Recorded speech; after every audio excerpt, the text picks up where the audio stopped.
Nosso foco era somente NR.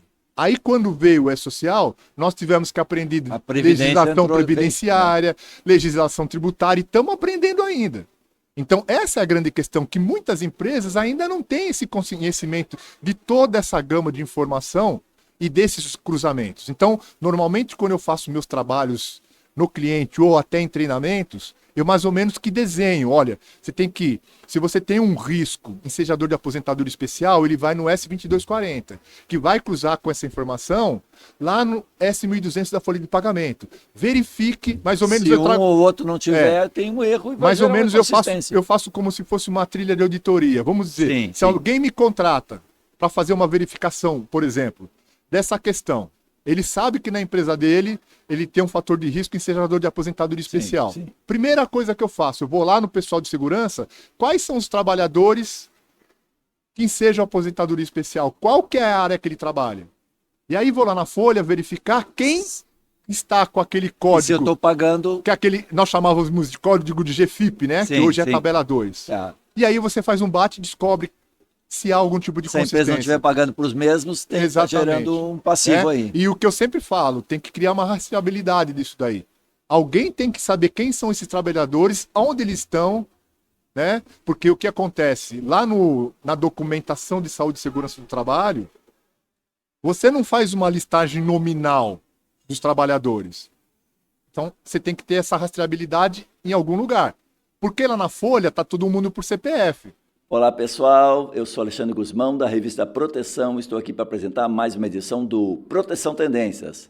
O programa de hoje continua a temporada gravada diretamente da Prevensul 2024 e o meu entrevistado é Arnaldo Ferraz Moreira. Ele é tecnólogo de segurança do trabalho e especialista em E-Social. E é exatamente sobre o E-Social que a gente vai bater um papo.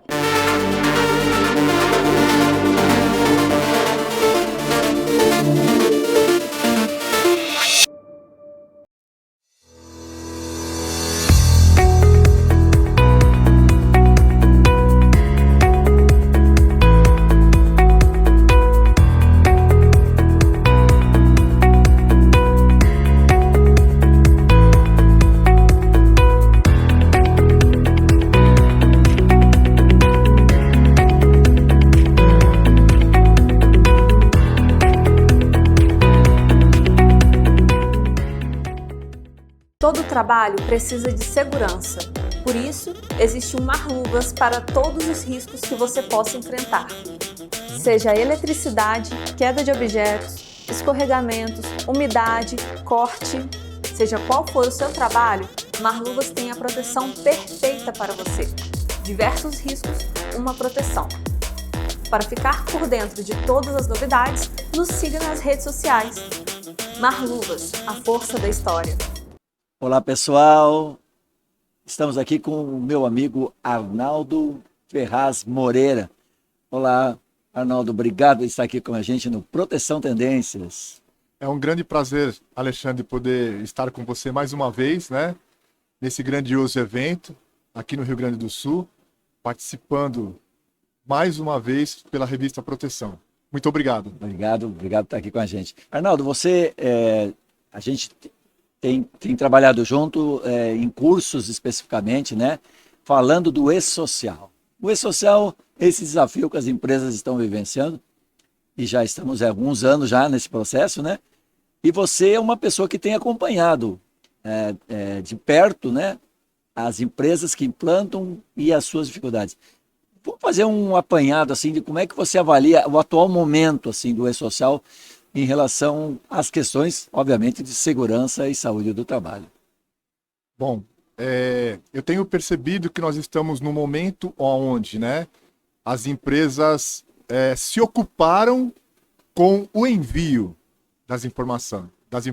Vamos mandar os dados. Isso, vamos mandar os dados. Isso. E desde o começo, quando nós começamos a trabalhar, nós trouxemos ao grande público a preocupação, né, de transmitir dados apurados.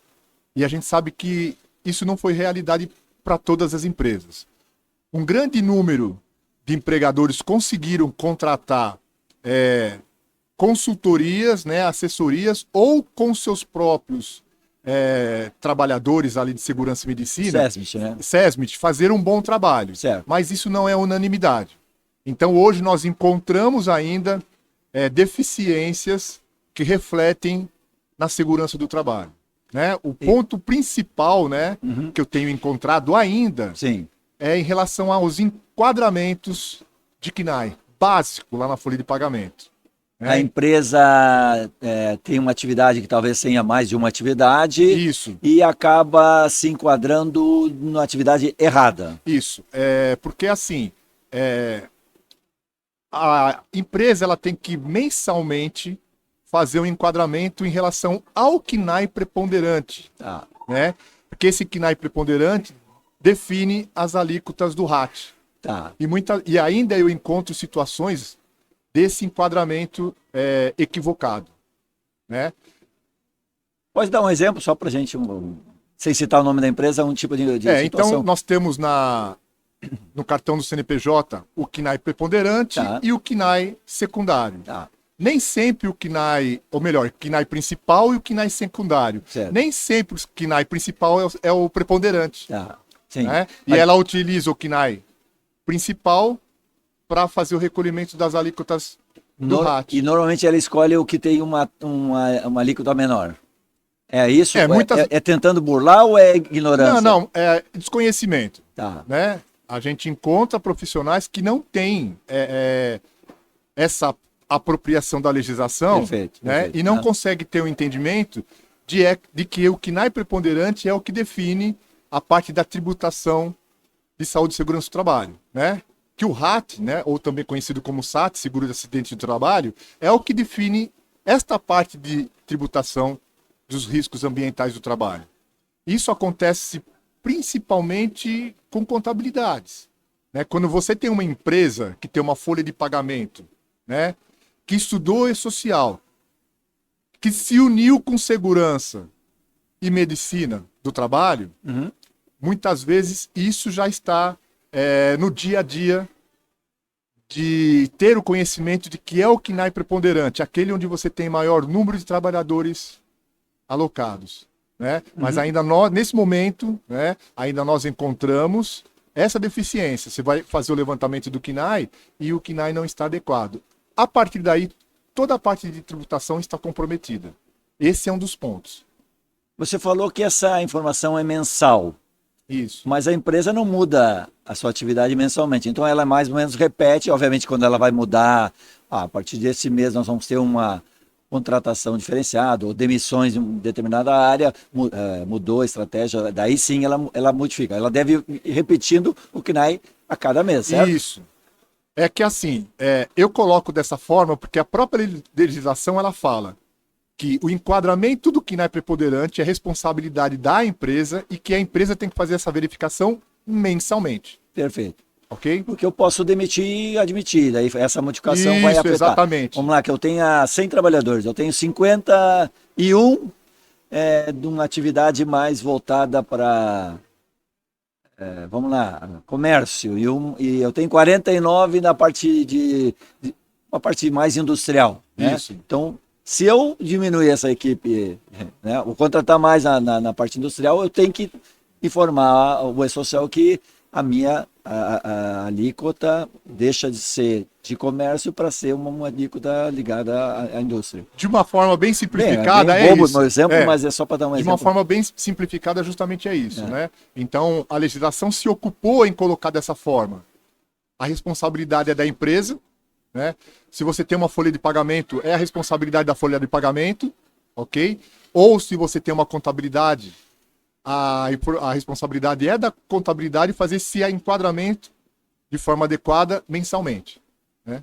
Que a empresa tem atividades meio, né? Por exemplo, o setor administrativo e tal. Como é que isso daí é neutro, né, nessa discussão? Eu pego, por exemplo, a área comercial, que é focada em determinado produto, a área a parte de produção, que é focada em outro. E tem uma parte que é a contabilidade, o pessoal do departamento pessoal e tal. Isso aí isso não conta para setor nenhum. Como é que funciona isso para efeito dessa análise do... Então aí nós vamos para um outro ponto. Tá. Né? Desde a implantação do e-social, as empresas passaram a fazer a revisão dos seus enquadramentos. Tá? Porque nós tínhamos muitas empresas com enquadramentos do CNAE principal indevido. Começa por aí. Né? E passou-se a separar os CNAEs. Eu tenho uma parte X que são administrativos. Então, esses trabalhadores, eu vou criar um CNAE específico, alocar eles nesse CNAE específico. Eu tenho um CNAE correspondente à área fabril. E todos aqueles trabalhadores foram redefinidos para que não tenha essa mistura, né? E essa deficiência desse enquadramento. Ok? E daí, mas eu posso pagar 2 CNAEs? Não, né?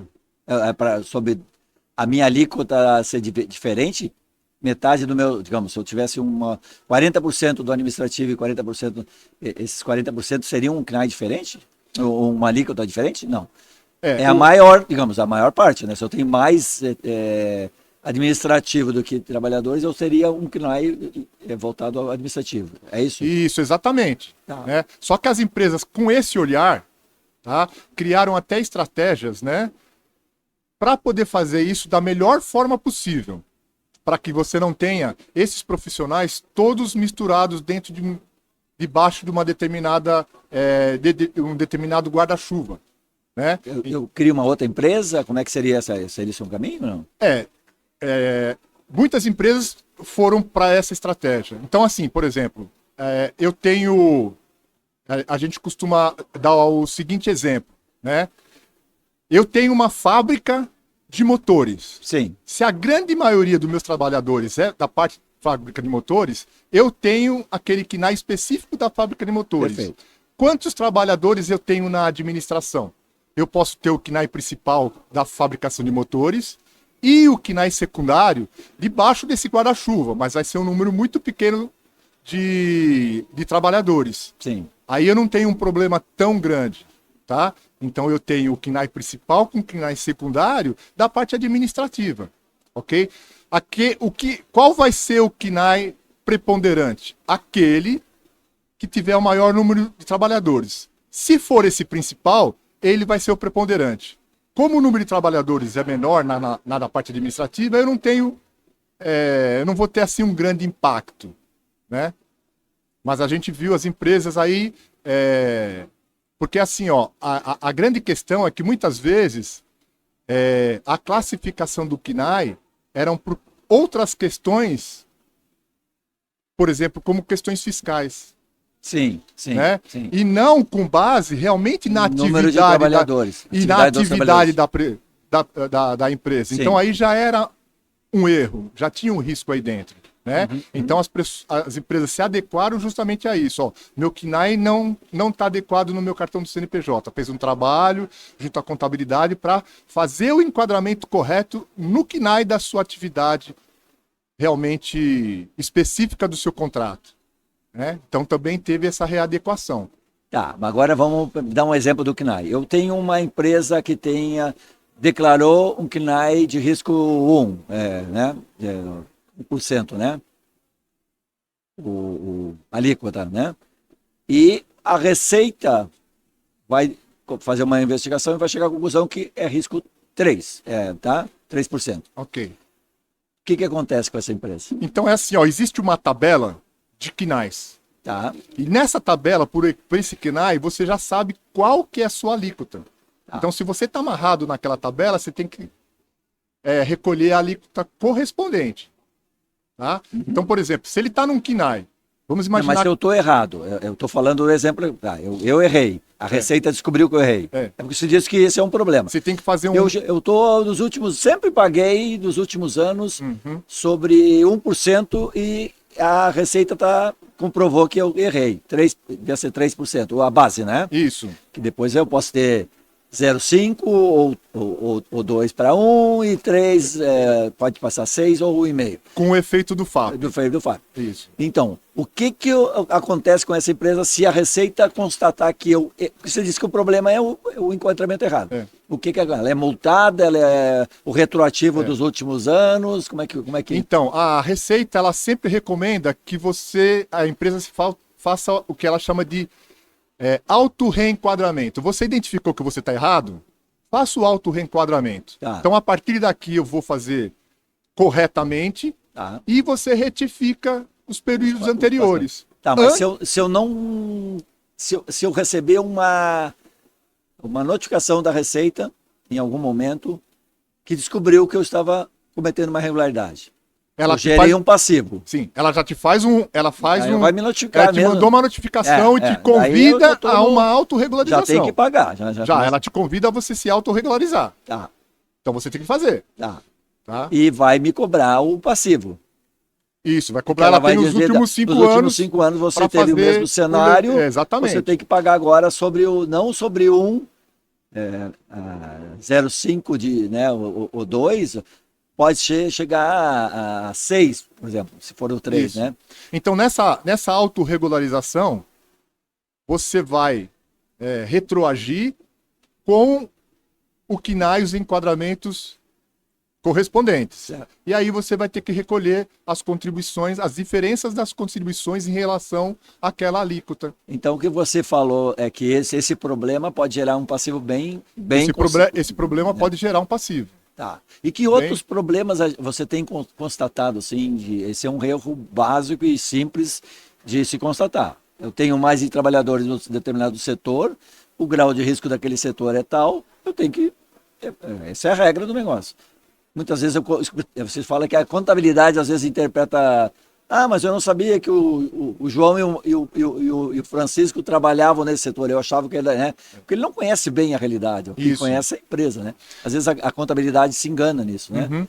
Nós encontramos ainda deficiência na troca de informações das movimentações dos trabalhadores. A grande maioria das empresas do Brasil não tem sistemas, vamos dizer assim, corporativos integrados. Então, aquela movimentação que acontece na folha de pagamento não ocorre dentro de um mesmo sistema, né? Vamos imaginar. Eu tenho um software de RH e eu tenho um software de segurança do trabalho, vamos dizer assim. Isso, softwares diferentes. E eles não falam não muito, se conversam. Um fala meio portunhol, o outro fala espanhol. E esse problema, ele é aumentado quando nós temos uma contabilidade. A contabilidade tem um sistema que não conversa com a segurança, que muitas vezes é terceirizada, que não conversa com medicina, que muitas vezes tem essa situação também. De eu ter um terceirizado que faz segurança e medicina, e eu ter dois terceirizados, um que faz só segurança e faz só medicina. Então, e hoje, mais a contabilidade. São três... São 3 prestadores de serviço para atender a um único cliente. Então, nós encontramos esse tipo de problema também. Então, é assim, lá na fábrica... Esses 3 não se falam em algumas informações. Em algumas informações. E assim, pela necessidade de produção, vamos pensar numa área fabril. O supervisor lá, ele tem um comando, ele quer produzir. Então, ele faz movimentações de funcionários que muitas vezes ele não informa a folha de pagamento ou não informa a contabilidade. Essa informação não sobe. Então, o que a gente encontra? No determinado momento de um mês, analisando a folha de pagamento, o trabalhador alocado num determinado departamento. E você vai em campo, ela está em outro. Vai perguntar e fala, não, mas eu estou 3, 4 meses aqui nesse departamento. Falta de troca de informação. Isso a gente ainda acha, né? Então, um problema de movimentação de folha básica que afeta segurança do trabalho. O que pode afetar? A parte de riscos, porque esse trabalhador pode ter um risco que tem fatores de riscos básicos e pode ir para um departamento onde tem riscos ensejadores de aposentadoria especial, que aí a empresa tem que fazer o recolhimento desse adicional, né? Nós temos essa situação também. Acontece muito, principalmente com empresas menores. As grandes empresas já estão mais adaptadas, já trocam informação mais assertivamente, né? Mas aquelas empresas que dependem de uma folha de pagamento que está numa contabilidade, que essa informação tem que ir para segurança e medicina, ou para uma área de segurança e para uma outra área de medicina, a gente ainda tem esses tipos de problemas. Então, a gente tem essas empresas, principalmente pequenas e médias, que não têm uma estrutura de SESB, não tem uma contabilidade própria e depende de terceiros, ela corre o risco de, se ela não, se essas se esses fornecedores de serviços não conversarem, a gente está gerando uma série de problemas. Principalmente a questão da aposentadoria especial, né? O pagamento de insalubridade por efeito de aposentadoria especial e gerando passivos também, né? Gerando passivos também. E uma outra coisa que eu percebo, né? Essas empresas, por exemplo, não tem ninguém para fazer essa checagem, né? Então, vamos pegar um exemplo de uma questão onde nós temos essa relação, onde enseja uma aposentadoria especial. Lá no LTCAT eu tenho uma informação de um fator de risco ensejador de uma aposentadoria especial, seja ele qual o risco for. Muitas vezes, essa empresa de segurança terceirizada, ela não tem o contato com a folha de pagamento do contador. Então ela passa informação para a empresa e a empresa tem que informar o contador. Se a empresa não consegue informar o contador quem são essas pessoas, ele não coloca aquele antigo código da GFIP, que hoje está na tabela 2. Tá? Então, você tem um trabalhador exposto, que deveria ter o recolhimento de uma contribuição, que acaba não tendo. Né? Porque esse código da tabela 2, lá no evento 1005 da folha de pagamento, é que dá o 1.200, perdão. No evento 1.200 é que dá o start, né, para o recolhimento da aposentadoria especial. Tá, e o que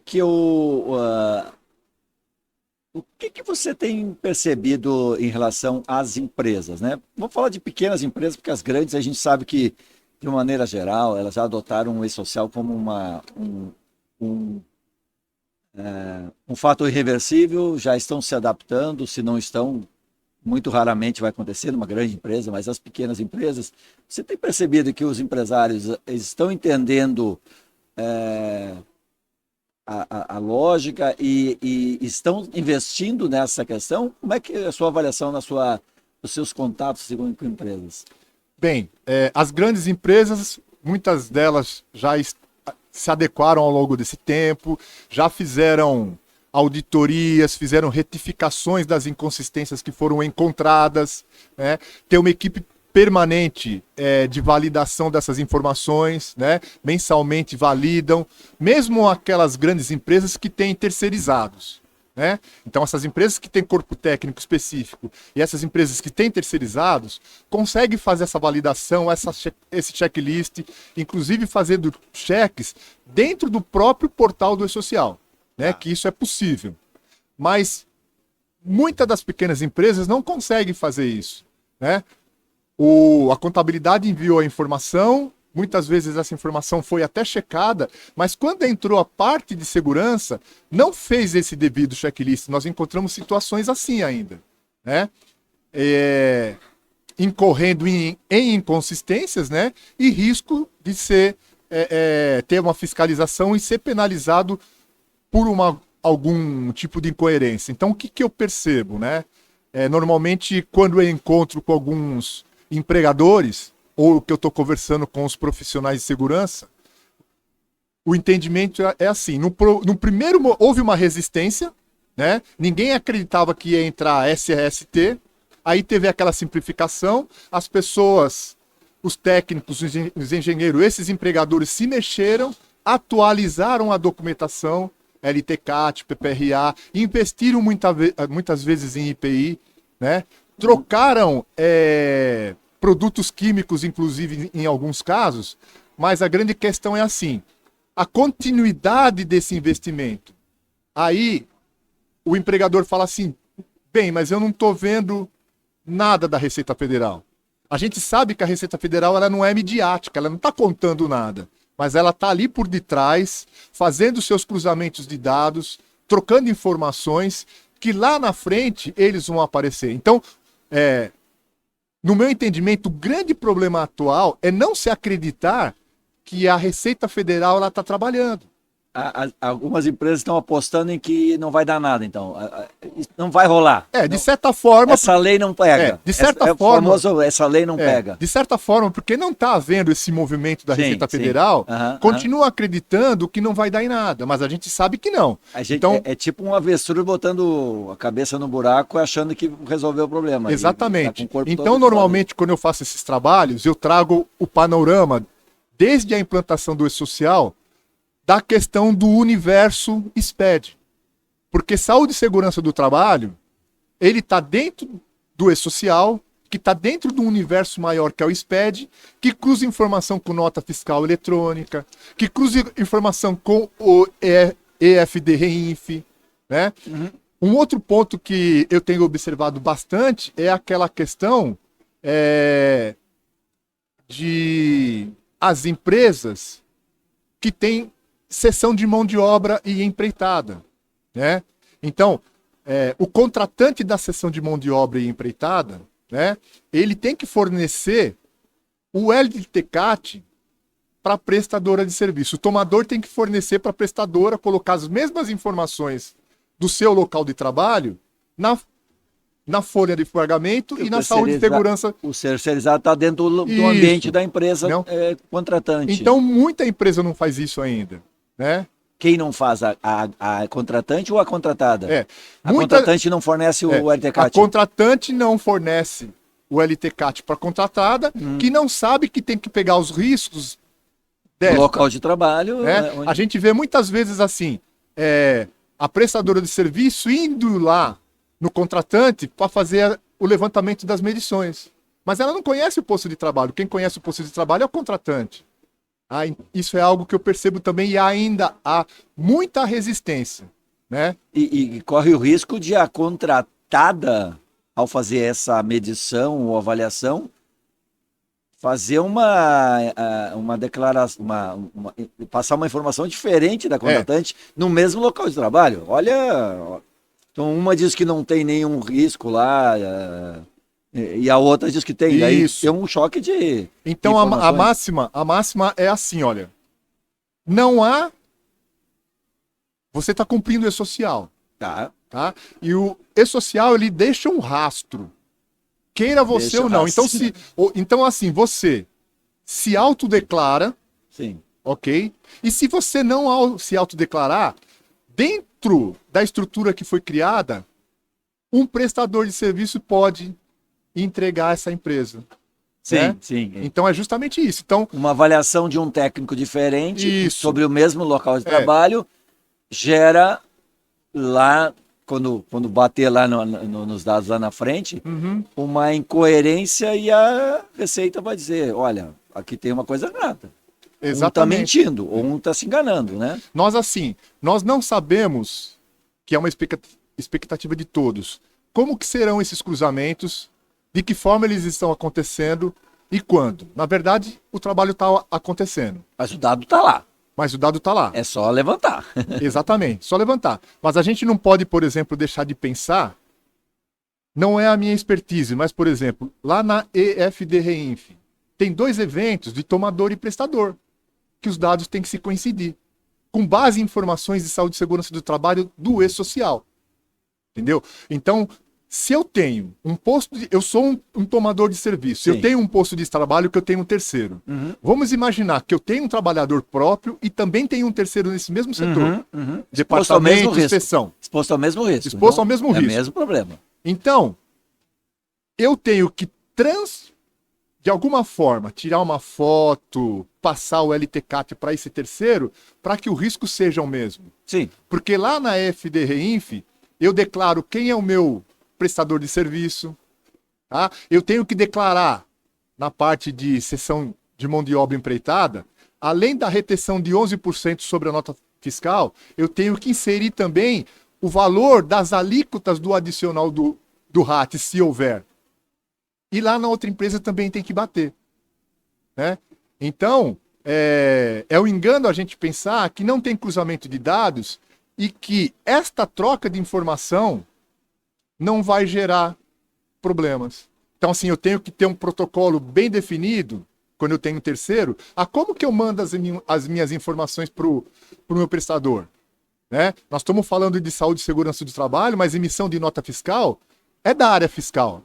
A área fiscal tem que estar sabendo disso. Ó, naquela prestação de serviço tem um trabalhador que está dentro de uma área ensejadora de aposentadoria especial. Então, além dos 11%, você tem que agregar 2, 3 ou 4% correspondente àquele tipo de aposentadoria especial. Nós aprendemos isso a partir da implantação da E-Social. Né? Então, assim, eu coloco nós porque eu me incluo nisso também. Nosso foco era somente NR.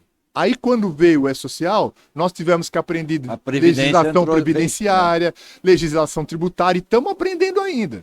Então, essa é a grande questão, que muitas empresas ainda não têm esse conhecimento de toda essa gama de informação e desses cruzamentos. Então, normalmente, quando eu faço meus trabalhos no cliente ou até em treinamentos, eu mais ou menos que desenho. Olha, se você tem um risco ensejador de aposentadoria especial, ele vai no S2240, que vai cruzar com essa informação lá no S1200 da folha de pagamento. Verifique, mais ou menos... Se um ou outro não tiver, tem um erro e vai mais ou menos eu faço como se fosse uma trilha de auditoria. Vamos dizer, se alguém me contrata para fazer uma verificação, por exemplo, dessa questão, ele sabe que na empresa dele, ele tem um fator de risco ensejador de aposentadoria especial. Sim. Primeira coisa que eu faço, eu vou lá no pessoal de segurança, quais são os trabalhadores que ensejam aposentadoria especial? Qual que é a área que ele trabalha? E aí vou lá na folha verificar quem está com aquele código. E se eu estou pagando... Que nós chamávamos de código de GFIP, né? Que hoje é tabela 2. Tá. E aí você faz um bate e descobre se há algum tipo de consistência. Se a empresa não estiver pagando para os mesmos, tem que estar gerando um passivo aí. E o que eu sempre falo, tem que criar uma rastreabilidade disso daí. Alguém tem que saber quem são esses trabalhadores, onde eles estão, né? Porque o que acontece? Lá na documentação de saúde e segurança do trabalho, você não faz uma listagem nominal dos trabalhadores. Então, você tem que ter essa rastreabilidade em algum lugar. Porque lá na folha está todo mundo por CPF. E esses CPFs estão alocados em um departamento, em uma seção, né? Então, é necessário fazer esse tipo de cruzamento de informação, né? Essa é uma das coisas que a gente, inclusive, nesse momento, encontra como uma deficiência, né? Na validação dessas informações. Então, e isso acaba sendo, voltando à questão que nós estávamos falando, das empresas que não estão preocupadas com isso, porque achando, como a Receita não está atuando, não vai dar nada. Eu lembro da questão do benzeno nos postos de combustíveis, né? Isso. Que as empresas acabavam não pagando, porque muitos peritos achavam que benzeno pro frentista, né? Não era necessário, e de repente a Receita mandou cartas para milhares de postos de combustíveis, né? Dizendo, olha, estou constatando aqui que você não está pagando para os seus funcionários, né? Para os seus frentistas, o adicional, né? Referente à aposentadoria especial. E daí, quando ela mandou isso, ela já mandou de 1 ano, se eu não me engano, ela mandou 2019, eu acho que foi isso, de 2014, ou seja, ela estava mandando de 14. E, obviamente, depois ele ia mandar de 15, de 16, 17, a Receita vai buscar, a Previdência vai buscar 5 anos no passado. Isso. E a empresa está com 5 anos de tributos aí que ela tem que prestar contas, né? Exatamente. E isso pode acontecer também em relação ao E-Social. Ou seja, assim como na aposentadoria especial referente ao benzeno, né? Ela deixou um tempo. Não foi no primeiro ano que ela foi lá. Não né? foi. E o E-Social também, nós estamos aí. Que ano do E-Social agora? Então, a parte de folha de pagamentos, e assim, ó, eu sempre... Na parte de SST. Eu sempre falo assim com as pessoas, ó, a folha de pagamento no primeiro grupo entrou em 2018. Sim. Aí as pessoas falavam assim, mas nós não estamos... 6 anos. A folha de pagamento entrou em 2018, mas ST não está aí. Lê do engano. Por quê? Porque na folha de pagamento, por exemplo, você tem verba de insalubridade. Sim. Né? Não é o escopo atual do SST no E-Social, mas lá Mas tem tá um no evento salário de do insalubridade, cara. tá no salário do cara, exatamente. né? Então, um ledo engano a gente imaginar que a gente não estava participando. Já tinha coisa de segurança e saúde no. A outra informação, a folha de pagamento já estava dizendo quem tinha o código da GFIP correspondente aos dados dos geradores de aposentadoria especial. Então, veja bem, desde aquela época, pela folha, a Receita Federal está monitorando. E aí esperou nós mandarmos os dados de segurança. Então ele já monitorou. Quando chegou os dados de segurança, ele simplesmente foi fazer um bate. Deixa eu ver. Se o que eles estavam falando na folha, quando eles começam a mandar o dado específico de SST, procede. Né? Então, assim... Se procede, tudo bem. Se procede, um bate com o outro, tudo bem. Agora, se não bate... tem um indício, né? Daí eu pego a partir de agora, mas eu posso ir lá atrás dos 6 anos. Né? Eu costumo dizer assim, ó, a Receita, ela trabalha com indícios de irregularidade. Opa, eu achei um negócio aqui. Tá? Na prática, eu falo assim para os colegas, olha, pensa da seguinte situação. A Receita Federal, ela construiu um sistema inteligente que nesse momento deve ter até inteligência artificial já funcionando muito bem. Já deve ter. Né? Imagine que a Receita Federal aperta um botão do seu KNAI e pergunta para ele assim, do KNAI X, mostre os riscos do KNAI X. Tá? E a grande maioria da empresa vem lá, por exemplo, ruído, vamos dar o exemplo do benzeno, vamos dar o exemplo de algum outro fator de risco. E só a tua empresa não tem. Sim, a grande maior parte das empresas tem um problema e eu digo que não tem esse problema. Você não tem. Pode até ser que você não tenha. Que maravilha de empresa, né? Pode até ser. Pode até ser que você não tenha. Probabilidade mas você vai ter que provar porque você não tem aquele... E assim, vamos pensar na nem exposição ao benzeno. Como é que eu provo num posto de gasolina que eu não tenho exposição do frentista do benzeno? Se todos Só os se outros eu tenho autoatendimento, mas no Brasil nem existe isso, né? Vamos imaginar que tem empresas fazendo bem esse trabalho. Tá? E realmente, numa situação hipotética como essa que nós estamos falando, ele é diferenciado e um determinado fator de risco realmente ele não tem. Ele foi lá, trabalhou, tá? Por exemplo, fez a opção por uma troca de um produto químico, sim. Tá? Que era nocivo, por um outro que não é nocivo, mudou o seu processo produtivo, que a gente encontra situações assim. Sim. Investiu em prevenção, investiu bem e tal. A bem da verdade, as empresas elas não se cuidavam com isso. O que ela fazia? Ela comprava um produto químico pelo menor valor. Não que ela não possa, mas ela vai identificar um produto químico que, vamos dizer, que não está dentro daquela lista do anexo 4 do decreto 3048. Vamos imaginar isso, né? Quem seja aposentadoria especial e deve ter algumas situações cancerígenos e tal. Vamos imaginar que ele fez isso. Aí ele vai ser diferenciado em relação às outras empresas. Mas aí ele vai ter que... Tem que provar. Que comprou. Não é dizer que comprou. Ele vai ter a nota fiscal da compra do produto. A máxima é essa. Não basta você fazer. Você tem que criar a rastreabilidade. Exatamente. Porque quando de que eu fiz certo. A Receita vai pedir a tua documentação. Você tem que ir lá ter comprovação da nota fiscal daquele outro produto que você comprou. O mesmo com EPIs. Né? Então você tem que provar que você efetivamente está fazendo a sua gestão de saúde e segurança do trabalho.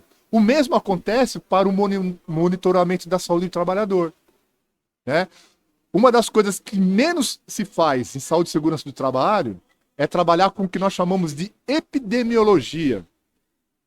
Todo mundo faz ASO, todo mundo faz exames periódicos, mas não se estuda a possível evolução de uma doença dentro das empresas. É um número muito pequeno de empresas que faz esse tipo de trabalho. Né? E hoje isso aí é requerido em prol da saúde do trabalhador.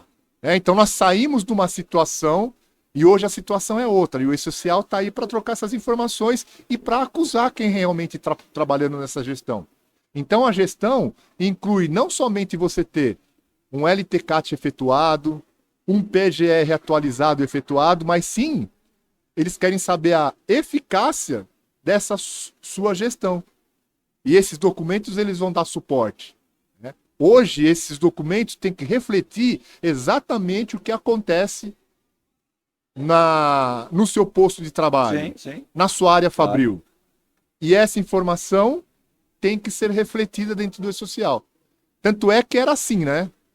Nós fazíamos as atualizações documentais uma vez por ano quando fazia. Sim. Né? Aí você ia fazer um levantamento num determinado período num setor, né? Vamos imaginar uma linha do tempo de 12 meses. Sim. Foi feita uma avaliação em janeiro. Não é o mesmo cenário de janeiro para dezembro, né? Foi feita uma atualização em um documento em janeiro. Sim. E a assessoria só ia saber no outro ano que houve uma variação e aí ela atualizava no outro período. Em 2023 houve uma movimentação, mas na prática nós só atualizávamos em 2024. Certo. Hoje essa máxima de atualizar SST mensalmente, se você tem uma atualização no mês de junho, você tem que atualizar seu documento. Na verdade, assim, sempre foi assim, né? Nós Sim. é que fazíamos de uma forma equivocada. E não tinha como eu não precisava mandar o documento, eu estava lá com meus livros lá desatualizados, mas quando eu mandava o documento, eu dava um upgrade e atualizava. Não Agora tinha uma fiscalização mais efetiva, por troca de informação eletrônica, a rastreabilidade tinha uma dificuldade. Então agora nós temos que lançar mão dessas ferramentas para você se manter atualizado, né? E aí eu lembro sempre do PPP, né? Nós devemos manter o PPP sempre atualizado. E o PPP hoje é o quê? O envio do evento S2210 e o S2240, que monta o PPP. Ok? Então a gente tem que estar atento para essas questões. E aí nós encontramos ainda lacunas em empresas que não estão trabalhando dessa forma. Arnaldo, vamos imaginar esse banco de dados. Deve ser uma coisa... Tem empresas de todo o Brasil, milhões de empresas, milhões de dados. E hoje, com as facilidades da informação, da gestão da informação, inteligência artificial, como você muito bem disse, eu posso cruzar, fazer... E vamos imaginar o seguinte, eu tenho uma instituição chamada Receita Federal, que é responsável por cobrar os impostos e tem a responsabilidade de ser justa, né? Além de tudo, ter ser justa. Então, para ela, se a minha empresa não está cumprindo as obrigações e a sua está, não é justo que você pague e eu não pague. Exatamente. Então, no momento que a Receita tem essas informações, e também a Receita e o governo, de maneira geral, gosta de arrecadar. Vamos ser também, não é só uma questão de justiça, é questão de arrecadar impostos. Não tem sentido nenhum a Receita esquecer desse dinheirinho que está lá, que tem que ser cobrado, porque é justa, a legislação me determina que a minha empresa também compra como a sua. Não tem sentido nenhum que a Receita não vá fazer isso. Isso, exatamente. É ilusão do empresário pensar que não vai dar em nada, porque isso vai dar em algum momento, talvez não com a dimensão de 5 anos retroativo, que a gente está falando que pode acontecer, mas em algum momento as empresas serão cobradas. Isso, para mim, é um cenário muito claro, e eu acho que isso a gente tem que alertar.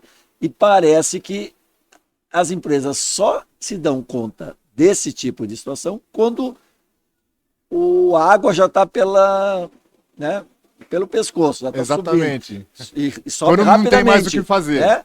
Hoje a gente vê que tem uma aguinha ali, a gente está de chinelo de dedo e tal, mas ainda está passando por cima. Parece que ela está subindo e as pessoas não estão se dando conta aqui. E isso, para mim, esse cenário é muito claro. Só que quando vier, não vai vir devagarzinho, vão sair, vamos... Quando vier, vai vir uma enxurrada muito rápida e as empresas vão ser penalizadas. Eu gosto sempre de trabalhar com números, né? Para mostrar essas questões para o empregador. E eu também faço o seguinte, né? Eu sempre coloco a seguinte questão. Quando começou o E-Social, nós tínhamos... como continuamos tendo hoje, manuais, com layouts, com tabelas. A tabela 24 do fator de riscos era gigantesca. Gigantesca. Lembro. Todo mundo ficou com o cabelo arrepiado. Eu vou ter que declarar tudo isso? Aí começou uma queda de braço entre os empregadores. Eu não vou fazer. Aí houve aquela simplificação. Eles simplificaram de forma que o foco foi a tributação sobre o adicional, a contribuição adicional de aposentadoria especial. A prevenção foi tirada, mas mas eu quero receber. Sobre os... Né? E assim, nós estamos num momento super interessante, né? E eu tenho replicado essa fala. Falo, pessoal, vocês lembram quando eu falava? Olha, que teve um novo manual e saiu a tabela 24 e veio ela simplificada? Né? Da mesma forma que o evento hora válido a partir de 1/8/2024, que é o S2221, exames toxicológicos, já esteve, saiu e voltou, não se enganem que aquela tabela 24 gigantona ela vai voltar. Só que nesse momento o foco deles é arrecadação. Então, para eles, basta o envio das informações correspondentes aos agentes nocivos em ensejadores de aposentadoria especial. Agora eles querem receber todos esses valores. Por quanto tempo eu não sei, mas num determinado momento aquela tabela gigante vai voltar, né? Onde tem uma quantidade maiores de fatores de risco, né? Então não vai ser só aposentadoria especial, nós vamos ter outro foco. Então, assim, tem toda uma estrutura montada, isso foi pensado ao longo de muitos anos. Eu não acredito que eles vão jogar no lixo todo esse trabalho que já foi feito. Ele vai ser reaproveitado. É uma questão de tempo. Né? E, infelizmente, né, como a Receita Federal ela não é midiática, ela não faz estardalhaço, ela está trabalhando ali quietinha, né? E uma grande maioria dos profissionais de segurança e também de empregadores não estão vendo essa movimentação através de multas, né? A fiscalização. O auditor fiscal do trabalho ainda tem alguma coisa um pouco mais efetiva. Mas através da Receita Federal a gente não vê nada. Mas assim, não se engane, ela está trabalhando e no momento que eles forem cobrar a conta vai ser grande. E vai ser retroativa, essa é a questão. Porque eu posso pensar, não, eles vão começar a cobrar agora. Tudo bem, agora mas eles não vão só buscar agora, eles vão buscar retroativamente. Eles têm 5 anos para retroagir. Esse que é o grande problema que as empresas muitas empresas pequenas e médias, principalmente, não estão se dando conta disso. Não conseguem observar. Né? Então, dentro da prerrogativa da competência da Receita Federal, ela pode fazer isso. Né? E com certeza essa vai ser a forma de atuação da Receita. Né? Arnaldo, já para encerrar, assim, você vê como futuro agora dessa questão, que aspectos positivos a gente pode ter da implementação, além, claro, da mudança das empresas que vão começar a se preocupar mais com as questões ligadas à segurança do trabalho, que aspectos você avalia como os próximos passos do E-Social? O aspecto positivo principal que eu vejo do E-Social, tá? É que ele fez com que a gente tivesse, eu vou chamar de uma padronização de informação, porque cada um fazia de um jeito e acreditava que era daquele jeito e estava certo o teu jeito. Então agora não. Nós temos um E-Social que diz como é que você tem que mandar os eventos. E por conta desse envio dos eventos, por conta dos manuais que foram feitos do E-Social, nós nos demos conta de que muitas coisas nós estávamos fazendo de forma equivocada. Tivemos que ir para o mercado, buscar conhecimento tributário da questão de SST, tivemos que buscar conhecimento previdenciário e trazer isso para dentro da segurança e saúde do trabalhador, que não era a nossa expertise. Nosso foco era somente NR. Nosso foco era só entrega de EPI, cuidar de extintor de incêndio. Não estou dizendo que isso não é relevante, mas todo profissional da segurança e saúde do trabalho tem que conhecer a parte tributária e a parte previdenciária. E o que mudou, né, essa questão foi justamente a chegada do E-Social. Né? Eu sempre comento o seguinte, nós da segurança e saúde do trabalho, dificilmente sentávamos numa reunião com diretoria para discutir orçamento do próximo ano. Agora eu tenho a grata possibilidade de, nessa época, verificar engenheiros, colegas técnicos, sentando com diretoria para discutir. Discutir FAP, redução de FAP, discutir enquadramento de alíquota RAT. Antigamente não era assim, cada um fazia de uma forma, o meu tá certo, o meu não tá, né? E então, um dos aspectos mais positivos foi que O E-Social trouxe, colocou todo mundo na mesma régua. A regra é essa para todo mundo, né? E também o fato de a gente ter esse conhecimento complementar associado à saúde e segurança do trabalho, que só traz para a gente benefício de conhecimento, né? E para que a gente possa fazer um trabalho, né? Não só em relação à parte tributária, mas também para fazer uma melhor adequação para a saúde e segurança do trabalhador. A gente tem que focar mais na saúde do trabalhador, né? E fazer uma gestão mais eficaz, mais eficiente dessa gestão. Bom, Arnaldo, eu queria te agradecer muito por esse bate-papo aqui, diretamente da Prevensul, nesse Proteção Tendências Especial Prevensul. Eu aqui agradeço a atenção de vocês, a oportunidade de estar aqui com vocês mais uma vez, né? E até o nosso próximo encontro. Isso aí. Muito obrigado. Esse foi o Proteção Tendências, o meu amigo Arnaldo Ferraz Moreira, esse especialista em E-Social. A gente volta semana que vem. Até lá. Tchau, tchau. Obrigado.